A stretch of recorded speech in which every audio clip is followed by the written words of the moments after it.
हमने पिछले लेक्चर में इंडिया के जो फिजिकल फीचर्स किए थे वो Himalayas, northern mountains and northern plains and peninsular plateau, सभी के हमने डिटेल स्टडी किया, डिस्कशन किया। आज अभी जो बचे हुए फिजिकल फीचर्स हैं उनमें से इंडियन डेजर्ट, आज हम पढ़ेंगे Indian desert, great Indian desert के बारे में, जिसको हम थार डेजर्ट भी कहते हैं या ग्रेट इंडियन डेजर्ट भी कहते हैं। सबसे पहले हम देखेंगे कि इसका लोकेशन कहाँ पर है। इसका लोकेशन है अरावलीज के वेस्ट में, अरावलीज माउंटेन। ये मैंने जो मैप बनाया है छोटा सा, आप भी ड्रॉ करके प्रैक्टिस कर सकते हैं। ये गुजरात है, गुजरात में मुंह जैसा निकला हुआ है, और ये ऊपर जो है राजस्थान का एक, जैसे कि कैमल, राजस्थान में ज्यादा क्या मिलते हैं, कैमल मिलते हैं, जिन्हें बीस्ट ऑफ बर्डन भी कहा जाता है। और यहाँ पर जैसे कैमल की जो ऊपर कमर होती है, एक सैडल टाइप का निकला होता है, वो यहाँ पर बना हुआ है। तो अरावलीज के वेस्टर्न मार्जिन पर यानी कि इंडियन डेजर्ट है। तो towards the western margin of Aravallis there is a location of Indian desert.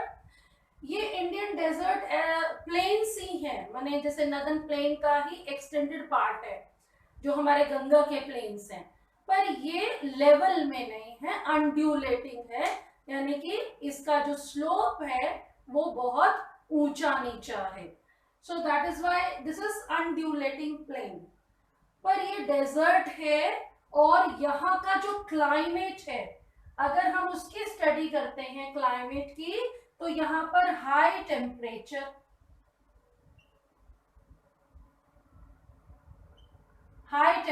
रहता है, और रेनफॉल यानी टेम्परेचर जो है यानी गर्मियों में 50 डिग्री सेल्सियस तक पहुंच जाता है, और जबकि बारिश जो है, रेनफॉल बहुत कम होती है, यानी लेस रेनफॉल, और you can say scanty rainfall. हम इस यानी स्केंटी का मतलब बहुत कम बारिश होती है, स्केंटी रेनफॉल।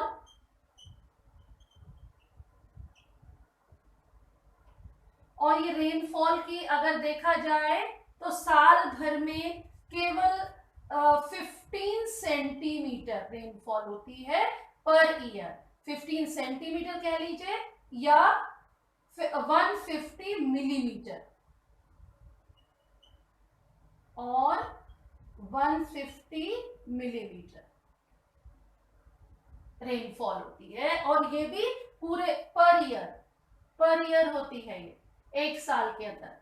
अगर हम इसका कंपैरिजन चेरापूंजी से करें तो चेरापूंजी में दिन की 50 सेंटीमीटर होती है एक दिन के अंदर ऑन एन एवरेज, और यहाँ पर साल भर में जाकर के 15 सेंटीमीटर यानी कि 150 मिलीमीटर बारिश होती है। इसका मतलब यहाँ पर बारिश बहुत ना के बराबर है, हार्डली रेनफॉल, एंड टेम्परेचर बहुत हाई रहता है, तो rate of evaporation is very high, यानी कि जो है इवेपोरेशन बहुत ज्यादा होता है, जिसकी वजह से जो है यहाँ की लैंड सैंड से कवर रहती है, जिनको हम सैंड ड्यून्स कहते हैं। सैंड ड्यून्स का मतलब होता है हिल्स ऑफ सैंड।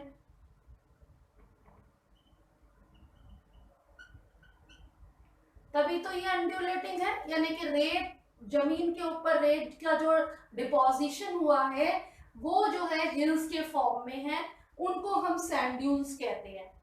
और ये सैंड ड्यून्स के जो यहाँ पर टाइप ऑफ सैंड ड्यून्स मिलते हैं वो है जैसे कि barchan is a type of sand dune जिसका शेप क्रीसेंट जैसा होता है, यानी मुकुट जैसा ये कह लीजिए, या हाफ मून की तरह। ये जो शेप होता है इसमें दो और पॉइंटेड होते हैं, यानी कि दोनों तरफ जो है डिपोजिशन, जो जब रेत का डिपोजिशन होता है ये दोनों तरफ पॉइंटेड होते हैं। एक्चुअली ये डिपेंड करता है विंड की डायरेक्शन पर, विंड जिस डायरेक्शन में फ्लो करती है, किस डायरेक्शन में जो है यानी कि सैंड को बहा करके ले जाती है, उड़ा के ले जाती है, और उसके बाद डिपॉजिट करती है। डिपॉजिट करने से जो शेप बनती है जहां दो पॉइंट्स होते हैं उसको हम क्रीसेंट शेप या बरखांस कहते हैं। ये बहुत बड़े एरिया में यानी कि बिछे हुए होते हैं, they are spread in the over a large area. और इसी तरह लॉन्गिट्यूडनल सैंड ड्यून्स भी हैं यहाँ पर, जिनकी एक ही पॉइंट होता है, एक तरफ तो यानी कि रेत का ढाल होता है और दूसरी तरफ इसका पॉइंट होता है, यानी कि नोकीले होते हैं। So that is means both type of sand dunes are found. और ये दोनों इस तरह के सैंड ड्यून्स आपको इधर मिलेंगे जहां पाकिस्तान की बाउंड्री है। अगर हम यानी दिल्ली की तरफ चलेंगे तो सैंड का जो डिपोजिशन है वो कम होता चला जाता है। जयपुर और जोधपुर से अगर हम अलवर और दिल्ली की तरफ आएंगे तो ग्रीनरी बढ़ जाती है। और अगर हम पाकिस्तान की तरफ चले जाते हैं, जयपुर से आगे बीकानेर वगैरह से आगे बाड़मेर जैसलमेर, तो यहाँ सैंड ड्यून्स की परसेंटेज जो एग्जिस्टेंस बहुत ज्यादा बढ़ जाती है। इसके अलावा यहाँ पर जो है जो रिवर्स है, यहाँ पर बारिश तो कम होती ही है, यहाँ पर जो रिवर्स हैं वो बहुत छोटी रिवर्स हैं और दे डिसअपियर इन द सैंड, समुद्र तक नहीं पहुंचती हैं, वो रेत में ही गायब हो जाती हैं। और ज्यादातर जो रिवर्स हैं वो सीजनल हैं, यहाँ की जो रिवर्स है वो सीजनल है, seasonal rivers are found here. और यहाँ की जो बड़ी रिवर है, एक ही रिवर है, large river, that is Luni, उसका नाम है Luni. Luni is the only large river that is found in the desert.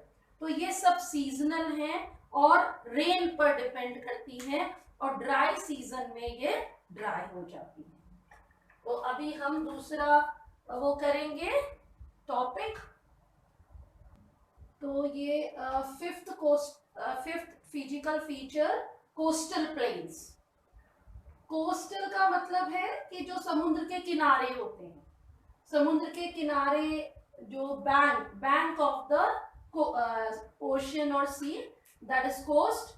तो कोस्ट पे हमारे इंडिया के प्लेन्स हैं, क्योंकि समुद्र से आने वाला जो सैंड है, जो सी वेव्स अपने साथ सिल्ट मिट्टी लेके आती हैं, उसको भी स्प्रेड कर देती हैं दोनों तरफ। दूसरा, जो यहाँ से रिवर्स जाती हैं वो भी सॉइल स्प्रेड कर देती हैं, इसलिए यहाँ पर हमारे कोस्टल जो एरियाज हैं वो प्लेन्स हैं।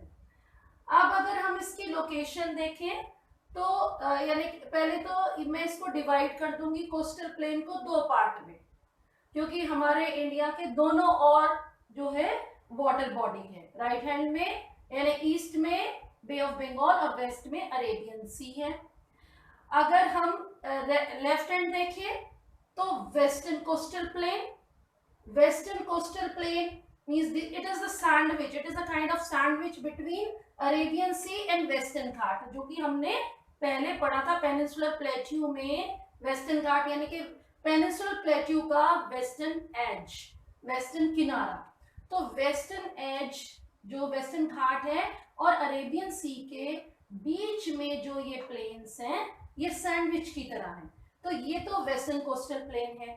और इसी तरह बे ऑफ बंगाल और ईस्टर्न घाट के जो एज है उसके बीच का जो सैंडविच एरिया है वो है हमारे ईस्टर्न कोस्टल प्लेन्स। अगर हम इनकी चौड़ाई देखें तो ये नैरो है, यानी कि ये ज्यादा वाइड नहीं है, ज्यादा चौड़े नहीं है, जबकि ये वाइड है। इसका कारण ये है कि वेस्टर्न घाट्स आर हायर।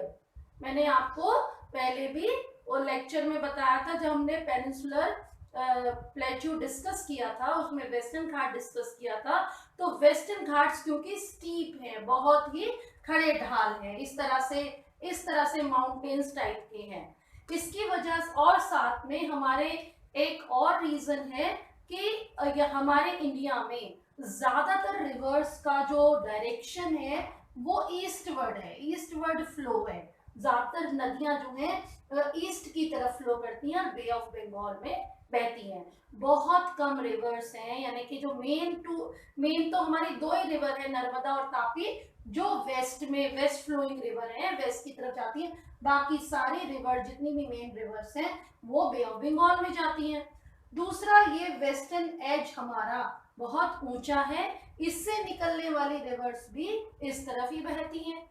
इसकी वजह से जो है इस तरफ जो यानी कि सिल्ट का डिपोजिशन ज्यादा नहीं है।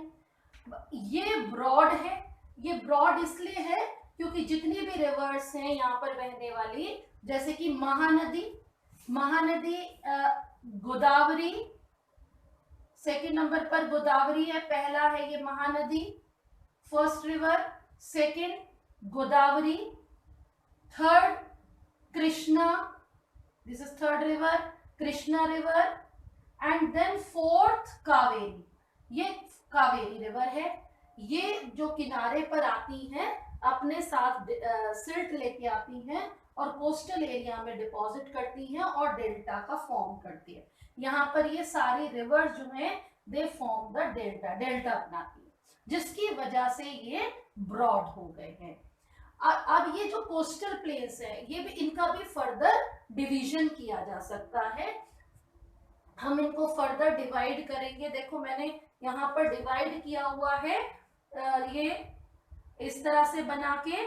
फर्स्ट, ये जो गुजरात के कॉर्नर से लेकर के यानी पूरा महाराष्ट्र और गोवा, गोवा तक, इन प्लेन्स को लोकली जो नेम दिया गया है वो है कोंकण, कोंकण कोस्ट। यहाँ कोंकणी लोग रहते हैं और वो कोंकणी भाषा बोलते हैं, मराठी जैसी ही एक भाषा होती है। और वो जो कोंकण जाति के लोग होते हैं, जो मछुआरे होते हैं, ज्यादातर जो है ये फिशरमैन है, मछलियां पकड़ते हैं। और इसके आप ऐसे भी याद रख सकते हैं, बहुत सारी मूवीज में आपने देखा होगा मछुआरे जो ट्राइंगल जैसे लुंगी पहनते हैं और स्कार्फ भी ट्राइंगल जैसा बांधते हैं, और तो वही जो है फिशरमैन यहाँ पर रहते हैं और कोंकणी भाषा बोलते हैं। ये कोस्ट कोंकण है। इसके बाद यानी कि ये महाराष्ट्र और Goa, this is spread in Maharashtra and Goa.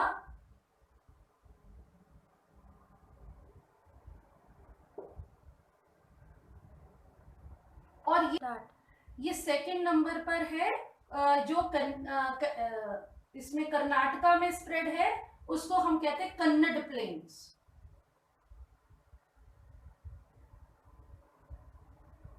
Kannada planes जो पूरे कर्नाटका में है।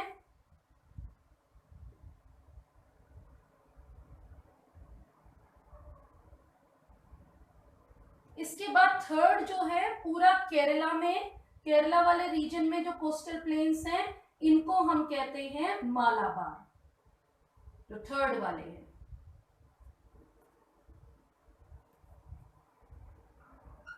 तो इस तरह से हमने वेस्टर्न कोस्टल प्लेन को जो है 3 पार्ट में डिवाइड कर दिया है।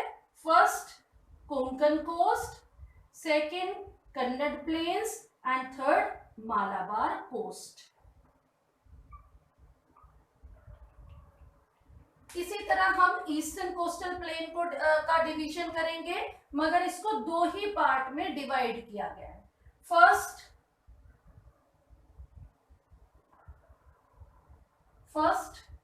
नदन सरकार, ये सरकार है, इंग्लिश में सरकार लिख रहे हैं इसलिए मैं इसी तरह प्रोनाउंस कर रही हूं।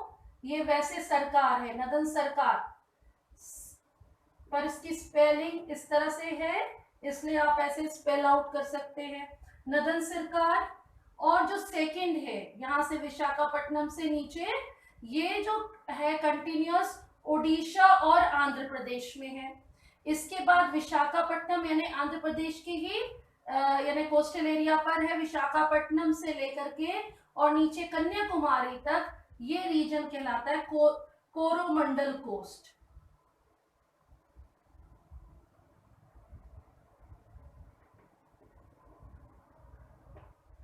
इस तरह से ये हमने डिवीजन कर दिया वेस्टर्न ईस्टर्न कोस्टल प्लेन का।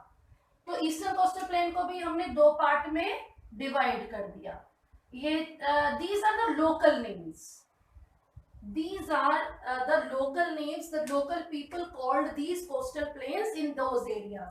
Like इसको याद करने का बहुत अच्छा तरीका ये है कि आपने एक मूवी है रेडी मूवी सलमान खान की, उसमें बार बार सलमान खान के मोदी करता रहता है, एक बहुत बड़े इंडस्ट्रियलिस्ट का नाम लेता है। तो हम ऐसे याद कर सकते हैं कि भाई के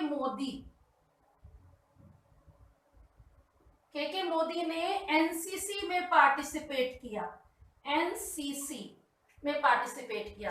तो लेफ्ट हैंड साइड हमने के मोदी लिख लिया और राइट हैंड साइड हमने एनसीसी लिख दिया।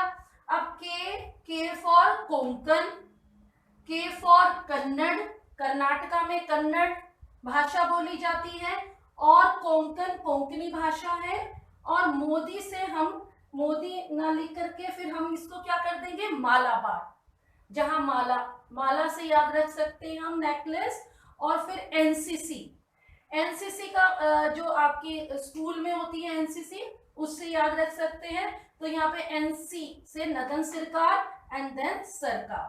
तो इस तरह से कोस्टल प्लेन्स का यानी कि हम डिस्क्रिप्शन कर सकते हैं फिजिकल फीचर्स का। सॉरी, ये कोरोमंडल, एनसी का मतलब नगन सरकार और सी का मतलब कोरोमंडल कोस्ट। तो ये इस तरह से डिवीजन किया है हमने। तो हमारे इंडिया में आइलैंड्स भी फीचर्स हैं, फिजिकल फीचर्स हैं। This is also a uniqueness कि सभी mountains, plains, coastal plains, plateau, valleys, desert, इसके अलावा हमारे इंडिया में ग्रुप ऑफ आइलैंड्स भी हैं। ये जो आइलैंड्स हैं इनको हमने दो पार्ट में डिवाइड किया है, एक तो लक्षद्वीप एंड अंडमान निकोबार। लक्षद्वीप जो ग्रुप ऑफ आइलैंड्स है वो हमारे अरेबियन सी में, उनकी लोकेशन कहाँ है, अरेबियन सी में। ये इंडिया का मैंने हाफ मैप बनाया है, आप भी बना सकते हैं इसको इसी तरह रफ। और इसके लेफ्ट में वेस्ट में अरेबियन सी है, अरेबियन सी में जो लोकेशन है, और ये लोकेशन कहाँ पर है, मालाबार कोस्ट के पास, जो कि हमने अभी डिस्कस किया था। तो मालाबार कोस्ट के पास जो है वो है लक्षद्वीप, इसलिए मैंने ये साइड लिखा है। और अंडमान निकोबार हमारे किस तरफ है, कोरोमंडल कोस्ट। ये जो कोरोमंडल कोस्ट है इसके पास जो ग्रुप ऑफ आइलैंड है ये है हमारे अंडमान निकोबार। तो ये इनकी लोकेशन है। अब अब हम इसको देखते हैं कि लक्षद्वीप का नाम 1973 में पड़ा। 1973 में लक्षद्वीप का नाम लक्षद्वीप पड़ा। उससे पहले इसका नाम लक्काद्वीप, यानी कि नंबर ऑफ आइलैंड्स थे इसीलिए इनको लक्काद्वीप कहते थे। इसके अलावा इसका नाम मिनिकॉय एंड अमनदीप, ये पुराने नाम थे जिन नाम से पहले ये जाना जाता था, लेकिन 1973 में इसको एक अपना नाम दिया गया लक्षद्वीप। इसके अलावा ये जो बने हुए हैं आइलैंड्स, ये है कंपोज्ड ऑफ स्मॉल कोरल्स। अब ये कोरल यानी कि ये जो आइलैंड्स है ये किससे कंपोज्ड है, बने हुए हैं कोरल से। अब ये कोरल क्या है, कोरल जो है सी एनिमल्स हैं, सी ऑर्गेनिजम्स हैं। और ये सी एनिमल्स माइक्रोस्कोपिक, जिन्हें हम माइक्रोस्कोप से ही देख सकते हैं, यानी माइक्रोस्कोप से अपनी नेकेड आईज से नहीं देख सकते, माइक्रोस्कोप से देख सकते हैं। और ये मिलियंस की कॉलोनी में रहते हैं, यानी कि एक साथ मिलियंस नंबर में रहते हैं। और ये कहाँ मिलते हैं, ये मिलते हैं वार्म वाटर में।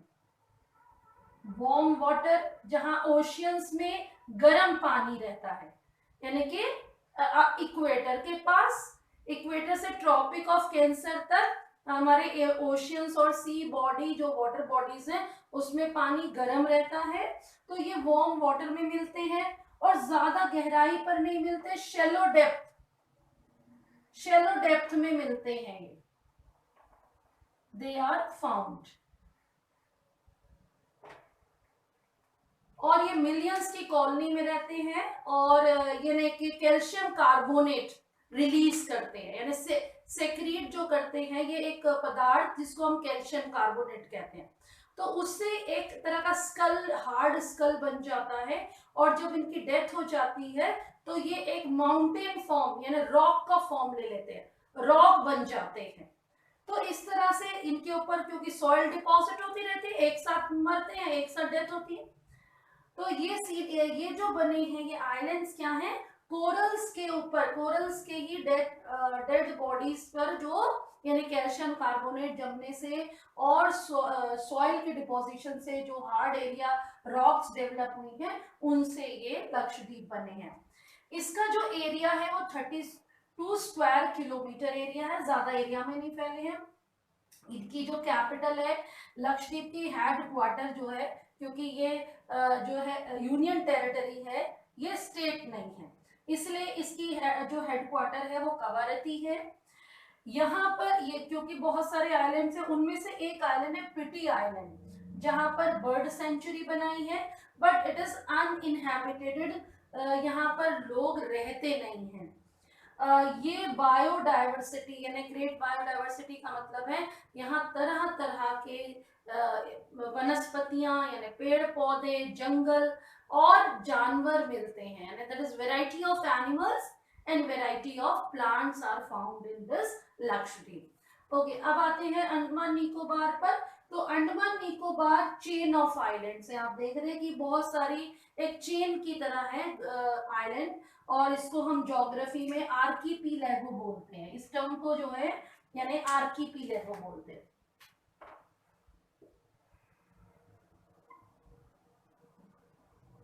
आर्कीपीलैगो का मतलब होता है चेन ऑफ आइलैंड। तो इस चेन को हमने दो पार्ट में डिवाइड किया, अंडमान मेन और निकोबार। अब ये जो है इनसे बिगर साइज में है, ये यानी लक्षद्वीप से बड़े हैं साइज में और ज्यादा नंबर में है, ये कम नंबर में है, ये ज्यादा नंबर में है, और ये ज्यादा फैले हुए, स्कैटर्ड ज्यादा हैं। अब आते हैं हम इसके क्लाइमेट पर। तो क्लाइमेट पर आप देखें, डिस्कस करेंगे हम इसका क्लाइमेट। तो अंडमान निकोबार का जो क्लाइमेट है वो हम इस तरह से देखेंगे कि अगर हम देखें कि ये इंडिया, हमने फर्स्ट चैप्टर में डिस्कस किया था कि इंडिया का जो मेन लैंड है वो कौन से लैटिट्यूड तक स्प्रेड है, कहाँ तक पहुंचा है, 8 डिग्री 4 मिनट्स नॉर्थ। लेकिन अगर हम अंडमान निकोबार का एक्सटेंशन देखें तो वो जो लास्ट टिप है वो कहाँ तक पहुंची है, जो हमारा इंडिया का सदर्न मोस्ट पॉइंट कहलाता है इंडियन यूनियन का, पूरी इंडियन का, यानी इंडियन यूनियन का मतलब है जिसमें हमारे ग्रुप ऑफ आइलैंड्स भी इंक्लूड है।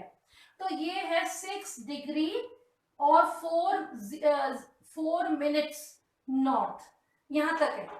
तो इससे नीचे अगर हम जाएंगे और मूव करेंगे तो आगे हमें 0 डिग्री इक्वेटर नजर आएगी। सो हम ये जो पॉइंट है अंडमान निकोबार जो है इक्वेटर के पास है, इक्वेटर के पास होने की वजह से यहाँ का क्लाइमेट कैसा है, इक्वेटोरियल क्लाइमेट है। अब इक्वेटोरियल क्लाइमेट एक खास तरह का क्लाइमेट है जिसकी ये विशेषता है कि यहाँ पर टेम्परेचर हाई रहता है through out the year, high temperature,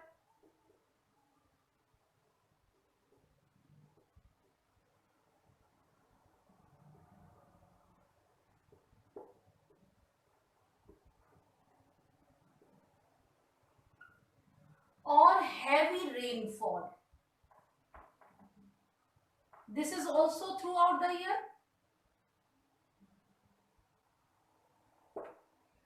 And ये जो बारिश है वो रोजाना डेली होती है, रोजाना बारिश होती है। उसका कारण क्या है, इक्वेटर के पास होने की वजह से हाई टेम्परेचर रहता है, दिन में गर्मी रहती है, पानी भाप बन के समुद्रों से उड़ता रहता है और ऊपर जाकर के एटमॉस्फेयर में जब वो ठंडा हो जाता है, अब जो क्योंकि ये चारों तरफ से वाटर बॉडी से घिरा हुआ है तो ज्यादा गर्मी पड़ने की वजह से ये पानी जो है भाप बन के उड़ता रहता है, और ये जो वाटर वेपर जब ऊपर पहुंचते हैं एटमॉस्फेयर में तो ठंडे हो जाते हैं, और जब ठंडे हो जाते हैं तो कंडेंस हो जाते हैं, कंडेंस होने के बाद वापस वाटर की फॉर्म में यहाँ पर ड्रॉपलेट्स गिरने लगती हैं। तो 12-1-2 बजे तक खूब गर्मी पड़ती है और 2 बजे के बाद वापस जो है बारिश होने लग जाती है नियर अबाउट 3 o'clock और 4 o'clock। इसको हम 4 o'clock रेनफॉल भी कहते हैं। इक्वेटर पर हर रोजाना बारिश होती है। तो यहाँ का क्लाइमेट जो है ये इक्वेटर की खासियत है। चाहे अमेजोन ले लें हम, अमेजोन फॉरेस्ट ले लें साउथ अमेरिका के, या अफ्रीका के कॉन्गो जायरे फॉरेस्ट ले लें जो इक्वेटर पर ही सिचुएटेड हैं, वो सभी में जो भी इक्वेटर के आसपास हैं और जिनके आसपास जो है वाटर बॉडीज हैं, वहां पर रोजाना की बारिश होती है क्योंकि बहुत ज्यादा गर्मी रहती है थ्रू आउट द ईयर। इसकी वजह से यहाँ की क्लाइमेट कैसी है, इक्वेटोरियल क्लाइमेट। और जहां ज्यादा बारिश होगी, ज्यादा टेम्परेचर होगा, वहीं पर थिक फॉरेस्ट होंगे। It is covered with thick forest. यहां पर थिक फॉरेस्ट का कवर है।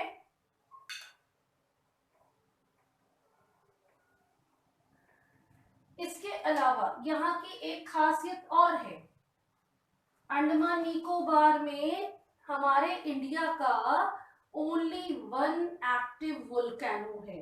ये एक्टिव वोल्केनो क्यों है? क्योंकि अंडमान निकोबार का जो यानी फॉर्मेशन है वो टेक्टोनिक मूवमेंट और टेक्टोनिक मार्जिन से रिलेटेड है, टेक्टोनिक प्लेट्स की बाउंड्री से रिलेटेड है। क्योंकि अगर हम यानी हमने हिमालयास पढ़े थे, तो अगर हम उसको देखें तो हिमालयास जो है आगे एक्सटेंड हो गए हैं। यहाँ पर ये जो है ये एरिया, ये पूरा एरिया जो है दो प्लेट की बाउंड्री है, मार्जिन है।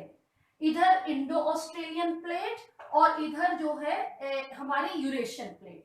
तो इनके बीच की मार्जिन में क्या होता है, गैप होता है। ऐसे इसी तरह ये जो गैप होता है, यहाँ से अक्सर लावा बाहर आता रहता है और जो लावा बाहर आकर के जम जाता है वो माउंटेन्स फॉर्म ले लेता है। तो इस तरह से अंडमान निकोबार जो माउंटेन फॉर्म में है, ये जो है एक तरह के एलिवेटेड माउंटेन्स हैं from the water body. These are elevated mountains।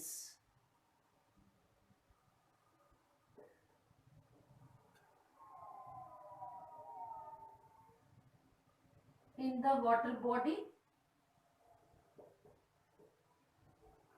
और क्योंकि इनका फॉर्मेशन जो है वोल्केनिक इरप्शन से हुआ है, क्योंकि ये मार्जिन पर है, इसकी वजह से ये यानी कि किससे बने हुए हैं, लावा से फॉर्म्ड माउंटेन्स हैं।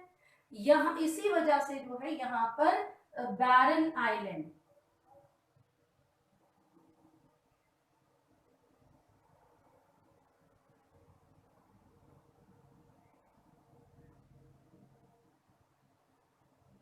Only active volcano. Active volcano हम उसको कहते हैं जिसमें से वोल्केनिक इरप्शन कभी भी हो सकता है।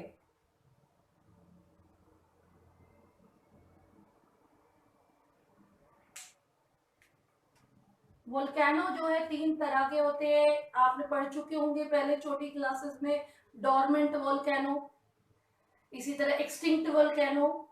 एक्सटिंक्ट जो सो गए, यानी कि उनमें से एक बार या 2 बार वोल्केनिक इरप्शन हुआ, लावा निकला और उसके बाद फिर कभी नहीं निकला, जैसे किलिमंजारो है अफ्रीका का।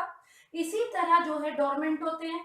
डोरमेंट वो होते हैं कि बहुत लंबे समय से पहले कभी उनमें वोल्केनिक इरप्शन हुआ, लावा निकला और वो बहुत लंबे समय से अभी उनमें लावा इरप्शन नहीं हो रहा है, और हो सकता है भविष्य में उनमें लावा इरप्शन हो जाता है, या बहुत लंबे इंटरवल पर लावा जो है यानी कि इरप्ट होता है, बाहर निकलता है, तो वो डोरमेंट है।